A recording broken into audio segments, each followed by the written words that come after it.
game in charge of Manchester United. Here are the stats from that game. The highest Ipswich XG so far this season. Manchester United with 11 shots, 4 of them on target. Only one of those came in the second half. Their XG of 0.9 is their third lowest of this season. The distance that they ran of 102 kilometres, their second lowest of the season. But it finished all square at Portman Road. Roy, there hasn't been a lot of time for Ruben Amorim to put in all the changes that he'll want to see from this Manchester United side. Did you see what he will want to do in the future? Yeah, well, we saw obviously the shape of the team. That's the way he's going to go. But you still have the same players out there and the same problems. And we talked about leopards and spots. The issue with United over the last year or two: lack of goals, lack of quality in the second half. We're looking at Ipswich, who haven't won all season at home, and they looked a better team. And if any team was going to win, you felt Ipswich were going to win it. So I think it's his first game, a lot to take in. It's been a mad week or two for him, but I think ultimately he'll be disappointed. I think again with the lack of quality in the final third for Man United, and towards the end of the game, if anyone was going to win it, I thought it was going to be Ipswich, which is a big concern. Roy's described Manchester United at times this season as a team of moments. They're looking for consistency. Does this look like a squad who can get to those levels of consistency? Well, I think you're spot on with the moments comment, because I think that what I haven't seen in this Manchester United team for a long time is like players that align well with each other, players that create things, off the cuff, but also by design as well. And they've got a manager in now who's got a record for design. He's got this system that he believes heavily in, that he wants to bring to Manchester United. We saw it this evening. Did it work? No, because they didn't win. And ultimately, I think what Ruben Amorim wants to be doing is he wants to be winning whilst learning on the job with this group of players. Did he have his best available 11 out today? No.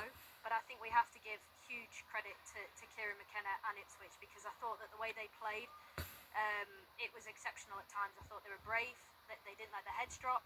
And I think ultimately they showed Manchester United, how it looks to be a team that's connected. We will look at Ipswich in more detail, because it was a really, really good performance from them, and we'll talk more about the influence that Kieran McKenna has shortly as well. But in terms of Ruben Amorim and the stamp that he wants to put on Manchester United, and the problems that he has to solve, is goal scoring the biggest one, Jamie? Yeah, of course they've not got enough goals. They've got quality in the team, but there's a lot of problems you have to solve. And I'm already fed up talking about this system that he's going to employ.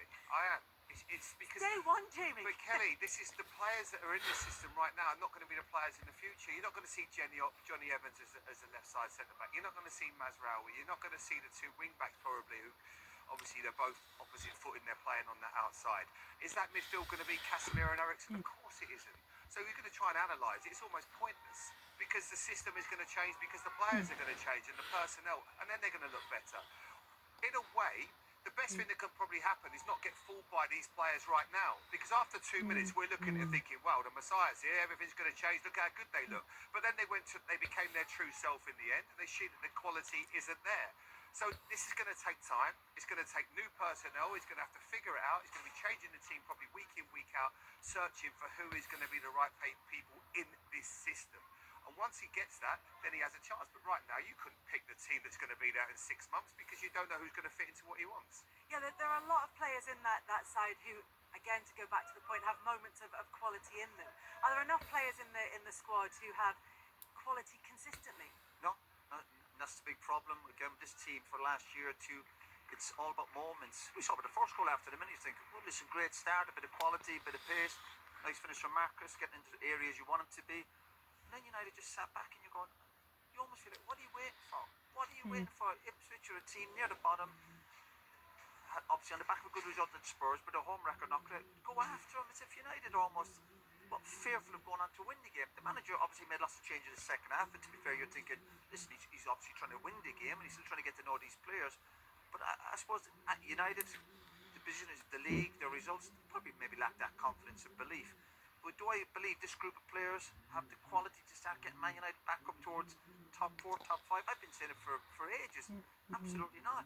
The evidence isn't there. And again, today we come down here, take a new manager, new bounce and all this. It's all very positive. But then when the game starts, and it's the same old stuff. Yeah, exactly. Predictable.